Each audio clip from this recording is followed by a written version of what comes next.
Hello everyone, master जी में आपका बहुत बहुत स्वागत है। आज हम इस वीडियो में सीबीएसई और NCERT pattern class 6 social science का सैम्पल पेपर 1 को देखेंगे, जो आपके आने वाले हाफ ईयरली एग्ज़ाम में काम आएंगे या फिर हो सकता है आपका हाफ ईयरली एग्ज़ाम चल रहा होगा। बहुतों का हो सकता है हो भी गया होगा। फिर भी एक का क्वेश्चन करके हम देखने की इसमें और समझने की कोशिश करेंगे। और अगर किसी क्वेश्चन से रिलेटेड अगर आपको कोई क्वेश्चन होता है तो आप कमेंट बॉक्स में आप हमसे पूछ सकते हैं। इससे पहले अगर आपने हमारे चैनल को सब्सक्राइब नहीं किया है तो प्लीज़ इसे सबसे पहले सब्सक्राइब करें, लाइक करें और अपने दोस्तों के साथ शेयर करना बिल्कुल भी ना भूलें। तो चलिए शुरू करते हैं इस वीडियो को। इस पेपर में आपको टोटल समय 2.5 घंटे का मिलेगा और जो टोटल मार्क्स होगा किसी स्कूल में 75 का होगा तो किसी में 80 मार्क्स का होगा। अपने अपने स्कूल या अगर डीएवी की बात करें तो डीएवी 80 मार्क्स का देता है या केंद्रीय विद्यालय, बाकी प्राइवेट स्कूल्स अपने हिसाब से करते हैं। तो चलिए देख लेते हैं। सबसे पहले जनरल इंस्ट्रक्शन दिया हुआ रहता है जो कि आपको पढ़ना बहुत ही ज़रूरी होता है। इसमें सभी गाइडलाइन दिया हुआ रहता है, ओके, यानी कितना से कितना क्वेश्चन नंबर कितने नंबर का होगा ये सभी दिया हुआ रहता है। तो चलिए सेक्शन ए हिस्ट्री से शुरुआत करते हैं। Question number 1, where is the iron pillar located, यानी आयरन पिलर जो है वो कहाँ पे स्थित है। तो इसका आंसर हो जाएगा option C, Delhi. Question number 2, who wrote Harshavardhana autobiography, यानी हर्षवर्धन का ऑटोबायोग्राफी किसने लिखा था। तो इसका आंसर हो जाएगा option D, sorry question number 2 का जो आंसर हो जाएगा ऑप्शन डी, ज़ुएंग ने लिखा था। Okay. Question number 3, who was the most important ruler of the Satavahana. तो इसका आंसर हो जाएगा ऑप्शन नंबर सी, गौतमी पुत्र श्री सत्यकर्णी। क्वेश्चन नंबर 4 क्या कह रहा है देख लेते हैं। एन एडिक्ट इज, यानी एडिक्ट क्या होता है। तो यह हो जाएगा एन ऑफिशियल ऑर्डर, यानी जो ऑफिस से ऑर्डर मिलता है उसे हम एडिक्ट कहते हैं। Question number 5, the people of Harappan valley procured gold from. तो ये इसका आंसर हो जाएगा कर्नाटका, यानी option number C, Karnataka. Question number 6, mention 2 features of Ajanta painting, यानी अजंता की जो गुफाएं थी, पेंटिंग थी, उसके बारे में आपको बताना है। इसके लिए आपको 2 मार्क्स मिलेंगे। इसका आंसर हम कुछ इस तरह से दे सकते हैं। नंबर 1 में, most of the Ajanta painting were done in the light of torches, यानी टॉर्च के लाइट में ज़्यादातर अजंता की गुफाओं में पेंटिंग की गई थी। ओके। और ये अंदर से बहुत ही अंधेरा हुआ करता था, इसलिए उसको लाइट में करना ज़रूरी पड़ गया था। अगर सेकंड इसका बात करें number, the colours use in the painting were made of plants and minerals, यानी पौधों से और मिनरल से मिलाकर पेंटिंग तैयार किया गया था और उसी से पेंट किया गया था। Question number 7, state the extent of the Pallava empires. तो इसका आंसर हो जाएगा the Pallava ruled over northern Tamil Nadu, यानी तमिलनाडु के नॉर्दर्न में पल्लव लोगों का शासन हुआ करता था और सदर्न आंध्र प्रदेश में। ओके। और इनकी जो कैपिटल थी वह कांचीपुरम में थी, यानी पल्लव एम्पायर की जो कैपिटल थी वो कहाँ थी, कांचीपुरम में, जो कि टेम्पल के लिए और सेंटर ऑफ लर्निंग के लिए काफ़ी फेमस जगह था। Okay. Question number 8, describe 2 reasons where early man lived in India, यानी क्वेश्चन नंबर जो 8 का है क्या कह रहा है, डिस्क्राइब 2 रीजन्स, यानी 2 क्षेत्रों के बारे में, 2 जगहों के बारे में आपको डिस्क्राइब करना है भारत के अंदर जो अर्ली मैन से रिलेटेड था। तो इसका आंसर हम कुछ इस तरह से दे पाएंगे।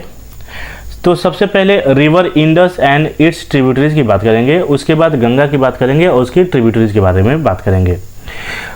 रिवर इंडस के बारे में तो आपने सुना ही होगा, और उसकी जो ट्रिब्यूटरीज थी, ट्रिब्यूटरीज कहने का मतलब कि उसकी सहायक नदियाँ, इंडस नदी की। ओके। तो ये तकरीबन आज से 4700 पहले की बात है, some of the earliest cities flourished along the river Indus and its river, यानी आज से 4700 पहले इंडस नदी और उसकी जो ट्रिब्यूटरी थी वो बहा करती थी और उसके किनारों पे यानी उसके तट पे शहर बसा, लोग रहना शुरू किए। ओके, शहर नहीं, लोग वहाँ रहना शुरू किए। वहीं अगर गंगा नदी की बात करें और इसकी सहायक नदियों की बात करें तो यह काफ़ी प्राचीन समय से ही ये नदी माना जाता है। और इसकी जो ट्रिब्यूटरीज है, तो सबसे पहले गंगा नदी की जो ट्रिब्यूटरीज है सबसे लंबी वो तो सोन नदी है, जिसकी कुल लंबाई 700 किलोमीटर कही जाती है या देखा गया है। ओके, और रिवर गंगा के जो आसपास के जो क्षेत्र था, अगर हम आज की तारीख में पटना की बात करें तो मगध साम्राज्य उस समय सबसे पावरफुल हुआ करता था। अब क्वेश्चन नंबर 9 में आपसे क्या कह रहा है, why were some of the earliest works in Tamil known as Sangam literature, यानी ज़्यादातर जो पुराने काव्य था तमिल में उसको संगम लिटरेचर के नाम से क्यों जाना जाता था। तो इसका आंसर कुछ हम इस तरह से दे सकते हैं, संगम टेक्स्ट वर कंपोज 2300 ईयर्स अगो, यानी जो संगम बुक जो था, पुस्तक जो था, आज से तकरीबन 2300 साल पहले लिखी गई थी। दीज टेक्स्ट वर कॉल्ड संगम, इस टेक्स्ट को हम संगम इसलिए भी कह रहे हैं क्योंकि ये कई सारे बुकों को मिलाकर इसको बनाया गया था, जिसे हम संगम के नाम से जान रहे हैं। ओके, और इसके जो पोएट थे वो मदुरई के रहने वाले थे। Okay, question number 10, what does Upanishad mean, यानी उपनिषद का मतलब क्या होता है। The word Upanishad consist of 3 syllabus, कहने का मतलब कि उपनिषद को 3 शब्दों से मिलाकर बनाया गया है। उपा यानी UPA, उपा मीन्स होता है नियर और नी मीन्स डाउन। ओके, उपा मीन्स नियर और नी मीन्स डाउन एंड सैड मीन्स टू सिट, यानी टीचर के सामने नीचे बैठकर पढ़ने को ही उपनिषद हम कहते हैं। Upanishad means to sit at the feet of the guru means teacher to receive the teaching, यानी पहले के जो शिष्य लोग हुआ करते थे वो गुरु के नीचे बैठकर पढ़ाई किया करते थे, उसी को हम उपनिषद नाम से जान रहे हैं। यानी उपा मीन्स नियर यानी नज़दीक, और NI नी मीन्स डाउन, और SHAD sad means seat. Okay, यानी टीचर के नीचे सामने में बैठकर पढ़ाई करने को ही हम उपनिषद कह रहे हैं। Question number 11, what are the main teaching given by Buddha, यानी बुद्धा के बारे में जो मेन टीचिंग था, मेन उनका उपदेश था वह क्या था। और ये इसके लिए आपको 5 मार्क्स मिलेंगे। अगर आप ये ना करना चाहते हैं तो दूसरा भी क्वेश्चन है, state the main principle of Ashoka dhamma, यानी अशोका धम्म का जो मेन जो सिद्धांत था उसके बारे में आपको बताना है, लिखना है। तो इसका आंसर भी हम कुछ इस तरह से कर पाएंगे। तो the main teaching of Buddha were the 4 noble truth, यानी इनके 4 नोबल ट्रूथ थे और 8 फोल्ड था। ओके, यानी 8 रास्ते इन्होंने बताया था। ओके, जिसे हम अष्टांगी का मार्ग भी कहते हैं। तो जो 4 नोबल था उसके बारे में बता देता हूँ। The world is full of suffering, यानी ये पूरी दुनिया जो है वो दुखों से भरा हुआ है। The main cause of suffering is desire, और जो इसका मेन जो कारण है सफरिंग का वो है चाहत, यानी किसी चीज़ की ख्वाहिश। Third number, one must get rid of desire to end suffering, अगर आप उन ख्वाहिशों के ऊपर अपनी जीत हासिल कर लेते हैं तो आपको दुखों से ज़्यादा सामना करने की ज़रूरत नहीं पड़ेगा। चौथा number, to end desire and hence suffering one must follow the 8 fold path. Okay, और वही इन्होंने 8 रास्ते और भी बताए थे। क्या बताया था? राइट थॉट यानी सही सोचना, राइट बिलीफ सही विश्वास, राइट स्पीच सही से बोलना, right action, right means of livelihood, right effort, right memory and right meditation. ये मैं जो भी आपको ओरली आंसर बता रहा हूँ इसका आपको जो है पूरा PDF आपको हमारे डिस्क्रिप्शन बॉक्स में मिल जाएगा, वहाँ से जाके आप डाउनलोड करके आप प्रैक्टिस कर सकते हैं और एग्ज़ाम में अच्छे नंबर ला सकते हैं। अशोकाधर्मा की बात करते हैं, जो ऑप्शन में था। The main principle of अशोकाधर्मा were, point number 1, people should be peaceful, tolerant and live in harmony. यानी लोगों को आपस में शांति समझौते के साथ रहना चाहिए और आपस में भाईचारे के साथ रहना चाहिए। ये इनका मेन सिद्धांत था अशोका का। धम्मा, धम्मा का मतलब क्या होता है, इसको इंग्लिश में हम धम कह रहे हैं, लेकिन अगर वही हम हिंदी में कहें तो धम होता है। धम मीन्स धर्म, जो सनातन धर्मी जो लोग कहते हैं ना धर्म, तो धर्म को ही ये बौद्धिस्ट लोग धम्मा कहते हैं। धर्म का मतलब होता है सही रास्ते पे चलना। Second number, everyone should follow अहिंसा और non violence and non injury towards all living things. जिस तरह से गांधी जी ने भी गांधी जी का मेन जो हथियार था वो क्या था, अहिंसा परमो धर्म, यानी हिंसा कभी आपको नहीं करना है। और यही सेम विचार जो है अशोका का भी था। उन्होंने भी यही कहा था कि हमें हिंसा नहीं करना है, ओके, और किसी भी जीव जंतु का हत्या नहीं करना है। Point number 3, people should love one another and respect all religions. लोगों को एक दूसरे के साथ प्यार से रहना चाहिए और सभी धर्मों का रेस्पेक्ट करना चाहिए, इज्जत करनी चाहिए, आदर करनी चाहिए। सेकंड पॉइंट इन्होंने क्या कहा था अशोका ने, people should be truthful, kind and generous towards all. कहने का मतलब कि लोगों को आपस में सच बोलना चाहिए और एक दूसरे के प्रति दयालु होना चाहिए। लास्ट पॉइंट में अशोक ने क्या कहा था, पीपल शुड ओबे elders and elders should treat children with understanding. यानी इनके अनुसार, अशोका के अनुसार, बड़ों को छोटे को प्यार देना चाहिए और छोटे को बड़े का आदर सम्मान करना चाहिए। तो इस तरह से अशोका ने अपने फंडामेंटल में या प्रिंसिपल में लिखा है। ओके, चलिए आगे बढ़ते हैं। Question number 12, right a short note on Nalanda. यानी नालंदा एक डिस्ट्रिक्ट है, बिहार में है, इसके ऊपर आपको एक नोट्स लिखने हैं। ओके, अगर ये ना कर पाते हैं तो सेकंड नंबर क्वेश्चन है, व्हाट वाज अरिकामेडु। ये अरिकामेडु क्या है, right a short note on it. इसके ऊपर भी शॉर्ट नोट लिखने हैं। Okay, Nalanda in Bihar was the most famous Buddhist monastery of its period. यानी उस समय में नालंदा नाम का जो डिस्ट्रिक्ट था, पहले तो डिस्ट्रिक्ट नहीं था, जगह था, जो कि बिहार में ये होता है, और ये बौद्धिस्ट लोगों का एक बहुत फेमस मठ हुआ करता था। It was a unique centre of Buddhist learning. वहाँ पढ़ाई के लिए, एजुकेशन हासिल करने के लिए ये मेन सेंटर हुआ करता था Nalanda. Chinese pilgrims such as Xuanzang visited the Indian subcontinent and spend time studying in the Nalanda university. यानी उस समय चाइना के एक बहुत ही विख्यात जो व्यक्ति थे जिनका नाम वेनसंग था, वो इंडिया में आए थे और नालंदा में रह के उन्होंने पढ़ाई, शिक्षा दीक्षा हासिल किया था। उसके बाद जब वो वापस गए तो अपने बुक में, पुस्तक में उन्होंने नालंदा के बारे में और बिहार के बारे में और ज़्यादातर बुद्ध भगवान से रिलेटेड उन्होंने अपने बुक में, अकाउंट में लिखा था। अब सबको इतना डीपली रीड करना तो थोड़ा पॉसिबल नहीं है, तो इससे अच्छा है कि आप डाउनलोड करके ही देख लीजिएगा। फिर भी अगर किसी तरह का कोई डाउट होता है तो आप हमें कमेंट बॉक्स में कमेंट करके ज़रूर पूछिएगा, हम उसको बताने की कोशिश करेंगे।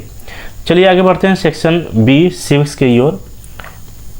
इसमें क्या कह रहा है, क्वेश्चन नंबर 1 आपसे क्या पूछा जा रहा है, नेम द पर्सन और persons who inherit the property after the father's death. Okay, यानी फादर डेथ के बाद जो प्रॉपर्टी होता है वो किसके नाम पर होता है। ओके, तो इसका आंसर हो जाएगा आपका option D, sons, daughter and wife. यानी सन के नाम पे, डॉटर के नाम पे या वाइफ के नाम पे हो सकता है। Question number 2, who implements the decision taken by the councillors. Okay, तो इसका आंसर हो जाएगा C, both of them. Okay, both of them कहने का मतलब कि कमिश्नर भी और एडमिनिस्ट्रेटिव स्टाफ भी हो जाएगा। Question number 3, providing crops with water is known as, इसे क्या कहेंगे क्वेश्चन नंबर 3 को? तो इसका हो जाएगा इरिगेशन, यानी फसलों को पानी देना। तो इसको एक वर्ड में अगर हम कहें तो इरिगेशन कहते हैं इंग्लिश में, और हिंदी में पटवन कहते हैं यानी सिंचाई कहते हैं।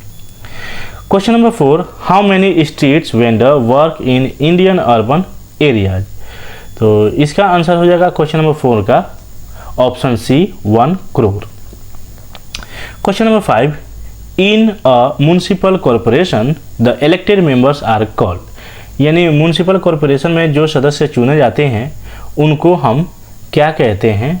तो इसे हम option number A, ward councillors कहते हैं। वहीं अगर हम गाँवों की बात करें तो वहाँ वार्ड मेंबर कहलाते हैं। ओके, यानी वार्ड सदस्य कहलाते हैं। क्वेश्चन नंबर सी आपसे क्या पूछा जा रहा है? Discuss any 2 function of the government, यानी सरकार की कोई 2 फंक्शन के बारे में आप हमें बताएं। ओके, तो इसका आंसर कुछ हो जाएगा point number 1, all the administrative functions such as building railway, postal service, roads, public schools and hospitals are performed by the government, यानी सरकार के द्वारा उनकी देख रेख में ये रेलवे, पोस्टल सर्विस, रोड्स और पब्लिक स्कूल, हॉस्पिटल्स ये सभी उन्हीं के अंतर्गत आते हैं। Point number 2, the government of a nation protects its boundaries and maintains peaceful relation with other countries, यानी सरकार का यह भी दायित्व बन जाता है कि अपने देश के जो उनका सीमा है उसकी सुरक्षा करना और एक दूसरे के साथ शांतिपूर्वक से रहना और पड़ोसी मुल्कों के साथ भी अच्छे रिश्ता निभाना, ये हमारी सरकार की दायित्व बन जाता है। तो इस तरह से इसका 2 फंक्शंस हो गया। Question number 7, how did Surat become one of the cleanest cities of India, यानी किस तरह से ये जो सूरत है जो कि गुजरात में ये जगह है, ये किस तरह से एक क्लीनेस्ट सिटीज बना। ओके, तो इसके बारे में हम बात कर लेते हैं। बिफोर 1994, यानी 1994 से पहले Surat was regarded as one of the dustiest cities in India, यानी 1994 से पहले सूरत भारत का सबसे गंदा शहर माना जाता था। उसके बाद फिर क्या होता है? Surat faced a plague scare which killed several people and more than 30,000 people deserted the city, यानी 1994 में एक बार क्या होता है कि प्लेग नाम की बीमारी आता है और कई सारे लोगों को अपने चपेट में ले लेता है। अगर संख्या में बात करें तो लोगों का तो यह 30,000 हुआ करता था। This is when the municipal corporation of Surat decided to completely clean the city, उसके बाद जो वहाँ का म्युनिसिपल कॉरपोरेशन हुआ उन्होंने यह डिसाइड किया कि हमें अपने शहरों को साफ रखना चाहिए, साफ करना होगा। Since then Surat continues to remain as one of the cleanest cities in India, और उसी समय से जब ये प्लेग आया और सरकार ने सोचा कि नहीं हमें अपने शहरों को साफ करना चाहिए, और उसके बाद अभी तक यानी 1994 के बाद अभी तक यह भारत का सबसे साफ शहरों में से एक है। Okay, question number 8, name the various other sources of income which the rural people depend on, यानी कुछ आपको ऐसे चीज़ों का नाम बताना है जो गांव में जो लोग रहते हैं, रूरल एरिया में जो लोग रहते हैं, उनका जो मेन सोर्स क्या होता है, इनकम का मेन सोर्स क्या होता है। ओके, तो इसका आंसर हम कुछ इस तरह से पॉइंट वाइज कर सकते हैं। कलेक्शन फॉरेस्ट रिसोर्सेज, यानी जंगलों में से कुछ संसाधन को इकट्ठा करना और उसको बेचना। दूसरा हो सकता है एनिमल हस्बेंड्री, यानी पशुओं का पालना। डेयरी प्रोड्यूस, यानी डेयरी फार्मिंग करना। और फिशिंग, यानी मछली मारना। ओके, यानी मछली पालन हो सकता है। क्वेश्चन नंबर 9 आपसे क्या पूछ रहा है? What new change has been made in the Hindu succession amendment act 2005। तो इसका आंसर हो जाएगा the Hindu succession amendment act 2005 state that along with the sons, daughter and their mother will inherit equal share of the land after the death of the father। यानी ये जो एक act होता है 2005, उसके बाद सरकार ने क्या कहा कि फादर के डेथ के बाद जो भी उनका प्रॉपर्टी है वो सभी में इक्वल बांट देना होता है। कहने का मतलब कि सन में, डॉटर्स में और मदर्स में उनकी जो प्रॉपर्टी होगी वो 3 हिस्सों में बढ़ जाएगी। ये एक्ट 2005 में पास हुआ था। Question number 10, what is the main source of income for the people of Pudupet? Okay, तो इसका आंसर हो जाएगा कि मेन उन लोगों का जो सोर्स ऑफ इनकम था वह फिशिंग था, क्योंकि जो उनका घर हुआ करता था वो नदियों के किनारे था। Where rows of catamarans and nets lay around at about 7 o'clock in the morning, there is a lot of activity on the beach because the catamans return with their catch and women gather buy and sell fish। चलिए अब section C की तरफ बढ़ते हैं। Subjective में थोड़ा सा time लग जा रहा है, आप भी बोर हो रहे होंगे जिस तरह से मैं रीड कर रहा हूँ। अब मैं आपको स्क्रीन पे इसलिए नहीं दिखा पा रहा हूँ क्योंकि मेरे पास संसाधन की थोड़ा कमी है और थोड़ा एडिटिंग भी मुझे उतना आता नहीं है, तो इसलिए मैं आपको नहीं कर पा रहा हूँ, नहीं दिखा पा रहा हूँ। तो चलिए सेक्शन सी की ओर बढ़ते हैं, ज्योग्राफी की ओर। इसमें जो ऑब्जेक्टिव क्वेश्चन है, question number 1, ebony is grown in which type of following forest? यानी इबोनी जो है वह किस तरह के फॉरेस्ट में पाए जाता है? तो इसका आंसर हो जाएगा option C, tropical rain forest. Question number 2, the southernmost Himalayas are known as? इसका क्या आंसर हो जाएगा? सेकंड का ए नंबर, Shivalik. Okay. Question number 3, the internal forces of the earth are called? Internal यानी धरती के अंदरूनी जो फोर्सेस है उसे हम क्या कहते हैं? तो इसे हम इंडोजेनेटिक फोर्सेस कहते हैं। Question number 4, north temperate zone lies between which of the following latitudes? तो क्वेश्चन नंबर 4 का हो जाएगा option number B, tropic of cancer and arctic circle. ये आपको मैप में देखने को मिल जाएगा। ट्रॉपिक ऑफ कैंसर जो कि 23.5 डिग्री पे लोकेटेड होता है और आर्टिक सर्कल आपको ऊपर में देखने को मिल जाएगा, ये तो आप जानते ही होंगे। Question number 5, cinchona trees are found in the areas of rainfall more than? वहाँ का जो रेनफॉल होता है वह कितना होता है? तो option number B, 100 centimetre. Okay.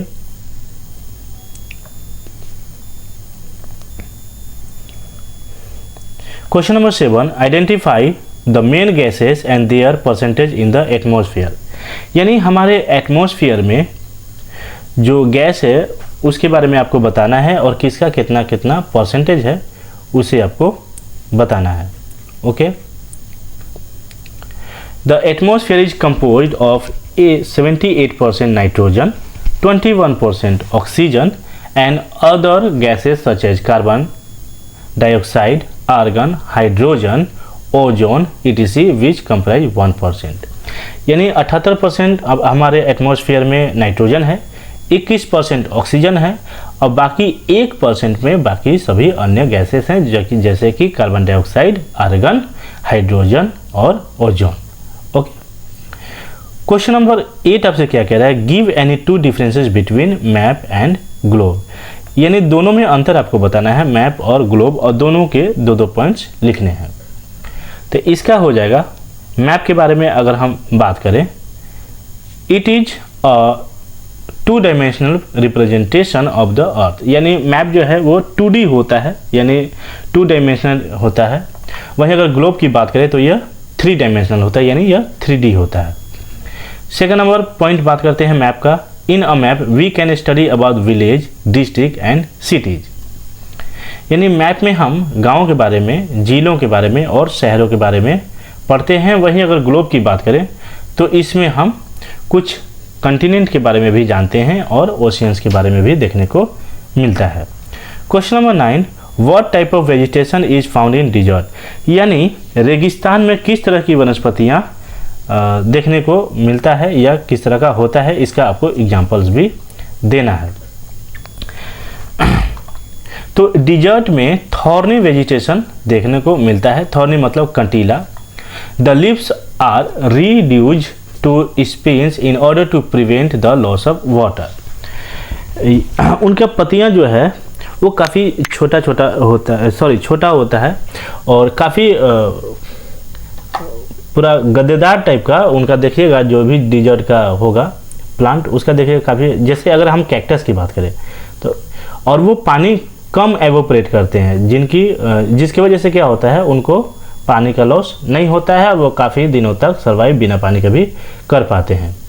Some have a small leaf to reduce water loss from leaf surface, यानी कुछ डिजर्टी प्लांट का लीफ जो होता है वो छोटा छोटा होता है ताकि पानी को वो रिड्यूस कर सके जो उनकी खपत है। और इनका जो रूट्स है वो काफ़ी नीचे तक चला जाता है पानी की तलाश में, ओके, जिसे हम सब सोइल के नाम से भी जानते हैं। और इसका जो सबसे एग्जाम्पल सही होगा वह होगा कैक्टस, ओके। क्वेश्चन नंबर 10 आपसे क्या पूछ रहा है, why is it that in winter the temperature remains quite low in northern India, यानी नॉर्दर्न इंडिया में जो टेम्परेचर है वो विंटर के समय लो ही क्यों रहता है, ओके। तो इसका आंसर कुछ इस तरह से हो जाएगा, during the winter season cool dry winds blow from the north to the south, sun rays do not fall directly in this region so the temperature remains quite low in the winter season in northern India. इसके अगर हम इसको हिंदी में अगर कहें तो ठंडी के दिनों में क्या होता है कि काफ़ी जो मौसम होता है वो ठंडा ही रहता है और वहाँ हवा काफ़ी ठंडा चलता है। इसका कारण ये है कि वहाँ पे जो सन रे है वो डायरेक्ट ना पड़ के वो थोड़ा सा तिरछा पड़ता है, यानी स्लांट हाइट की तरह। अगर हम डिग्री में बात करें तो 45 डिग्री तिरछे जाता है, जिसकी वजह से ज़्यादा वहाँ पे गर्म नहीं रहता है और पूरे साल वहाँ ठंडा ही रहता है, ओके। क्वेश्चन नंबर 11 में आपको बताना है how are plateau useful to, यानी प्लेट्यू जो है वो हमारे लिए यूजफुल किस तरह से है। अगर ये आप ना करें तो आप ये कर सकते हैं, define a mountain and states its important uses, यानी माउंटेन्स का क्या हमारे लाइफ में यूज होता है, क्यों इम्पोर्टेंट है, इसके बारे में आप देखिए। दोनों में से किसी एक को ही करना है, इसके लिए आपको सिर्फ 5 नंबर ही मिलेगा। ऐसा नहीं है कि दोनों कर दिए तो हमें 10 नंबर मिलेगा, ऐसा नहीं है, सिर्फ आपको 5 नंबर ही इसका मिलेगा, okay. Question number 12, what are landforms and how are they created, यानी लैंडफॉर्म क्या होता है और ये किस तरह से बना। Yes, second number question, state the main features of the tropical rain forest, okay.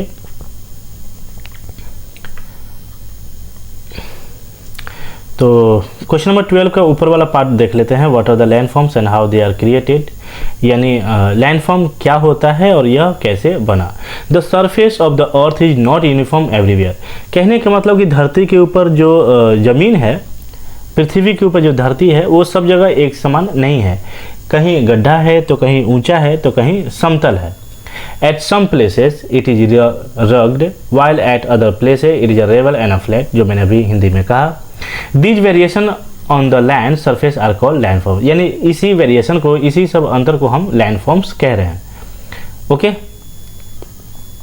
और ये बना कैसे, landforms are created as a result of 2 process, यानी 2 कारणों की वजह से ये लैंडफॉर्म बना है, internal process and external process, ये यानी अंदरूनी प्रक्रिया के कारण और बाहरी प्रक्रिया के कारण ये बना है। अगर इंटरनली प्रोसेस कहें तो leads to the uplifting and sinking of the earth surface at the several places, यानी कई जगह ऐसा हुआ है कि वोल्केनो के कारण या कई दूसरे कारण के कारण जो है ये इंटरनली प्रोसेस हुआ है, कहीं सिकुड़ा है तो कहीं उठा है।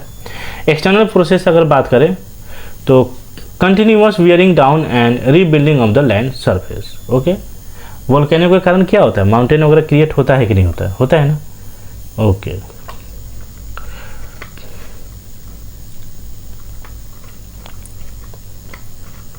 तो इस तरह से आपका जो ये सेशन था वह कंप्लीट होता है।